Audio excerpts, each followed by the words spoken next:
बोल दादा सांगू की, बोल नगर खेड़े की।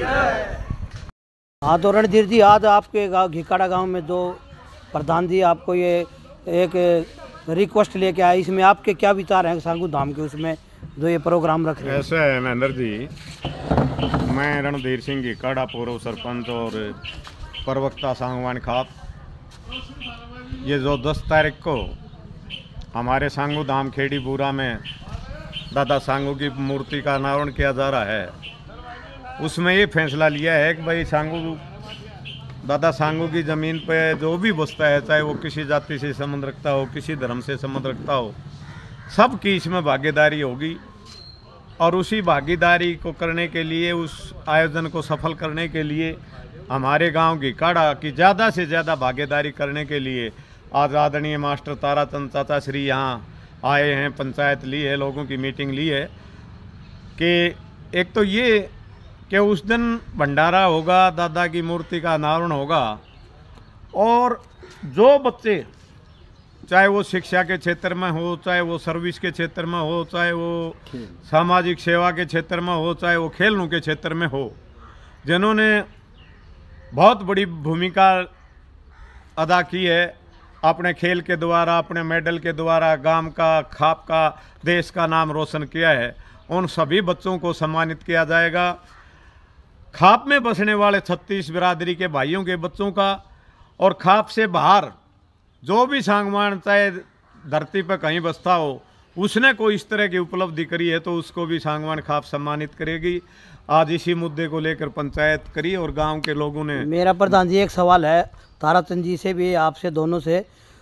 जैसे 1% बच्चे होते हैं जो मतलब आगे बढ़ चढ़ के आते हैं, और उस दिन आप लाखों की संख्या में भीड़ होगी, तो उस दिन मंच भी रहेगा, भाषणबाजी भी होंगे, लोगों को समझाई भी जाएगा, तो घर मतलब मेरे को सुनने मारे देख भी रहे हैं, हर गांव में मतलब बच्चे नशे में उड़ रहे, तो इसके ऊपर भी आपको मतलब उस दिन संदेश दोगे, समझाया जाएगा, इसके ऊपर आप क्या विचार है आपका? ऐसा है, इसके ऊपर भी खाप प्रोग्राम करेगी कि जो युवा आज नशे की तरफ बढ़ रहे हैं, उनको किस प्रकार से नशे से दूर किया जाए। और ये जो खेलों का, खास तौर से जो बच्चे खेलों में पदक ले आए हैं, उनको सम्मानित किया जाएगा। अच्छी सर्विस में जो बच्चे गए हैं उनको सम्मानित किया जाएगा। तो युवा वर्ग में एक ऑटोमेटिक ये संदेश जाएगा कि भाई हम भी नशा छोड़कर अगर खेल की तरफ होते, या आज भी हम नशा छोड़कर अगर खेल में कोई उपलब्धि कर सकें, एजुकेशन में कोई उपलब्धि कर सकें, अच्छी सर्विस कोई हम ले सकें, तो हमें भी इसी प्रकार से सम्मानित किया जाएगा। तो ये भी एक मैसेज है उन नशा करने वाले बच्चों के लिए।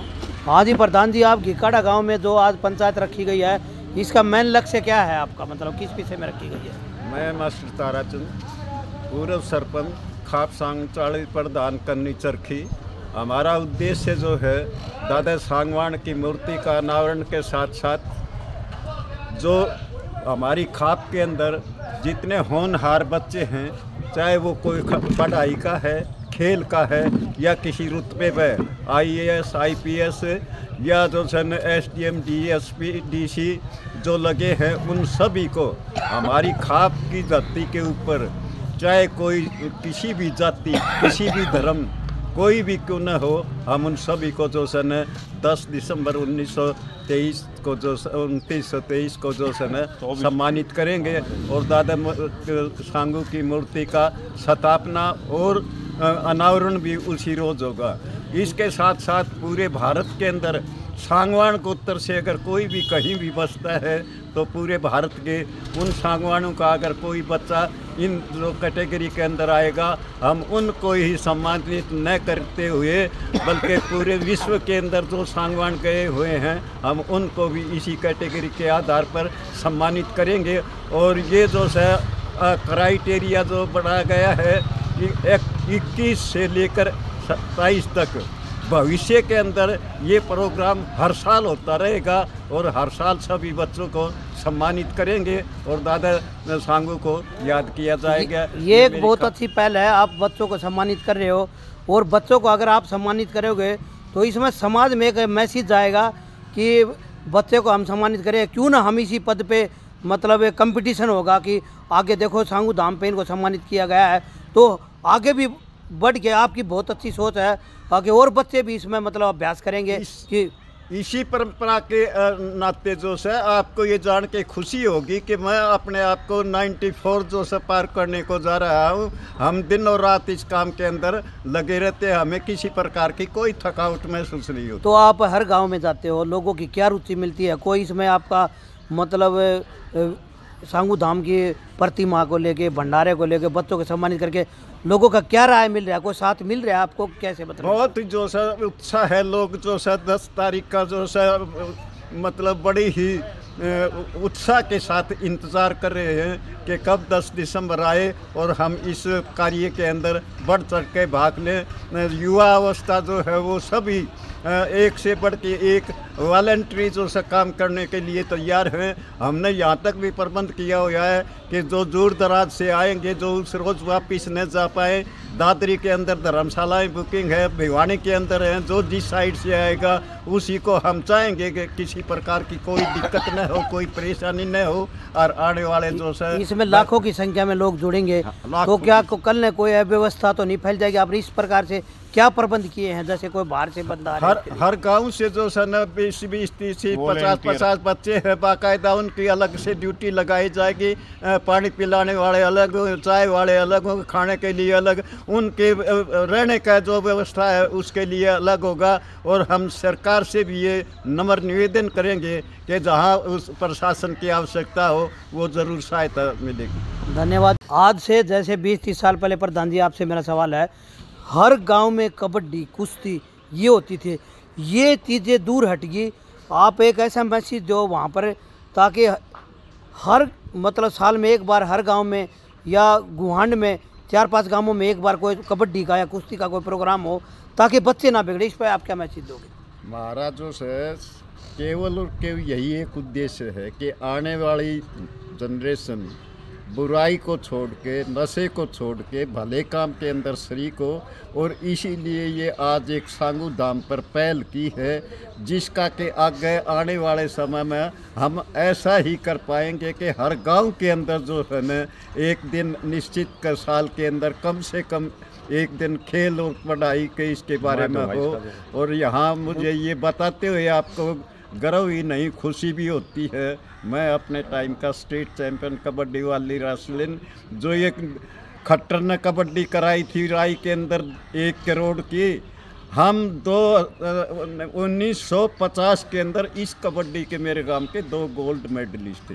बहुत बहुत धन्यवाद प्रधान जी। उसी की ये देन है कि आज मैं 94 साल की उम्र में आपके बीच खड़ा हूँ। मैं केवल दही शीत पानी की अलग मुझे ये नहीं पता और पीने को क्या है। हम बच्चों को यही संदेश देने के लिए घूम रहे हैं कि बेटा बुराई को छोड़ो, भलाई के अंदर आओ। हमने सुना ही नहीं, करके दिखाया है। मैं कहते हैं कि खुद के जिए तो क्या जिए। हम उस इंसान को इंसान नहीं मानते जो दूसरे के काम नहीं आ पाता। और उसी धारा को आगे बढ़ाते हुए हम बच्चों को भी ये संदेश देना चाहते हैं कि वो ज़्यादा से ज़्यादा समाज हित के कार्यों में भाग ले, अच्छाई बुराई को छोड़ अच्छाई के अंदर शामिल हो। प्रधान जी आपके टाइम में काफ़ी आप खेल में रुचि रहे, काफ़ी ऐसा है महेंद्र सिंह, अब खेल से बिल्कुल हट गए बच्चे। मतलब ऐसा है कि कॉलेज लाइफ के बाद मैंने गांव में एक युवा क्लब बनाया और काफ़ी साथियों का और पूरे गांव का सहयोग मिला। जब आप बच्चे होते थे 15-20 साल तक अपने गांव की काड़ा में हमने युवा क्लब के द्वारा स्टेट लेवल के खेल करवाए, कबड्डी के, वॉलीबॉल के, कुश्ती के, दौड़ के। लेकिन उम्र का एक तकाजा होता है, फिर बच्चों का बोझ पड़ जाता है, आदमी गृहस्थ जीवन में। आज ये जो पहल हुई है इस उम्र में, तो ये सीखने की बातें हैं। आज जो सांगू धाम को इस उम्र में ये आराम करने की उम्र है, आगे फिर भी अपना टाइम निकाल के आप लोगों के बीच में एक बात रख रहा है कि इस तरीके से हम सांगू धाम को आगे बढ़ाया जाए और दादा सांगू की प्रतिमा को एक अनावरण करके, ताकि उसको साल में उसका एक सा दिन हो पूजनीय कि उस दिन उसको याद किया जाए। जैसे हर मंथली हम अपने पितृ देवता को याद करते हैं, तो कम से याद किया जाए। ये जो दिन मुकर्रर करे है ना, हर साल होगा ये। हाँ, ये एक बहुत अच्छी पहल है। और जो भी भाई ये रणधीर ने जो विचार रखे कि सांगू धाम में जो भी गांव में जो लोग बस रहे हैं वो 36 बरादरी के सांगू धाम के मतलब साथ है। इस बात में हम कोई भी पीछे नहीं हटेंगे। रही बात हमारे दांग समाज की, तो हमारे चौकीदार है यो जितने हमारे घर है, और हम चंदा जैसे आप जो डेट रखोगे उस डेट में आप जो आज मुकर करोगे उसको हम जमा करवा देंगे। एक मेरा सुझाव और है, 100 रुपये तो आपने रखे हैं, 63 काम बता रहे हैं प्रधान जी। मतलब हर काम में 20, 30, 50, 100 बच्चे नौकरी लगे हुए हैं, तो 100 गरीब आदमी का तो चलो 100 ला दिए, वो ला दिए। हमारा पर के विषय गणे से जो इच्छुक है देने के, तो एक क्राइटेरिया बनाओ। जैसे घिकाड़ा काम है, मेरी तो अपनी सोच है, मैं यहाँ से कम पैसे दे देंगे, लोग लेनिया चाहिए। प्रधान जी ने कही है आप कोई लेनिया चाहिए कॉन्फिडेंस, कम से कम हर काम से छोटी से छोटी 1,51,000 की पर्ची तो हर काम में जानती है, बड़ी हो जाए 2,51,000 की, वो बेस्ट। कम से कम इससे कम पर्ची किसी गांव की नहीं होनी चाहिए। कई बार जैसे अपने 500 घर हैं, 500 घर हम अपन है 100 के हिसाब से इकट्ठे करें, मान ले 50,000 रुपये हुए मान ले अपने। तो कहने का मेरा तात्पर्य ये है कि इस बात को आगे मद्देनजर रखते हुए एक जैसे मीटिंग हो जाए, पर्सनल है, किसी 11 की काट दी, 5 की काट दी, 21 की काट दी, तो कोई काम इसमें पीछे नहीं। एक ये बात आप लाइन जोड़ो, कम से कम 1,51,000 पर ग्राम में से कम होना चाहिए। और इसे मैं एक सुझाव देना चाहता हूँ, आप दादा सांगू का जो प्रतिमा का अनावरण कर रहे हो वो तो एक अंदर कर दिया, आप दो पूजा करेंगे। एक मेरा सुझाव है पर्सन, अगर आपको अच्छा लगे तो इसको ग्रहण करियो। एक प्रतिमा कम से कम सांगू धाम की कम से कम 50, 60 या 100 फुट की होनी चाहिए, ताकि उस हाईवे पे का कोई गुजरे तो उसकी निगाह जाए। अब ये क्या है, ये सांगू धाम की जो उस प्रतिमा को देखे ना, तो वो उसके आगे से गाड़ी गुजरे तो नमन करे। मंदिर में जो प्रतिमा करे वो हर एक को नहीं दिखाई। तो बड़ी प्रतिमा जैसे भाई रोड के साथ में टच में लगते ही है, इसको अगर आप कोई विचार बढ़े तो ये मेरा एक सुझाव है, ये भी बड़ा आपके लिए बहुत एक सराहनीय काम होगा। और मेन बोर्ड के ऊपर इसका वो लग जाए, सांगू धाम और बाबा का जैसे ये जो भी स्थान है, ऐसी मेरी विचारधारा है। और 36 बरादरी के हम साथ है, जो भी आप हमारे जो भी लगाओगे तो हम उस डोनेशन के लिए आपके लिए तैयार है।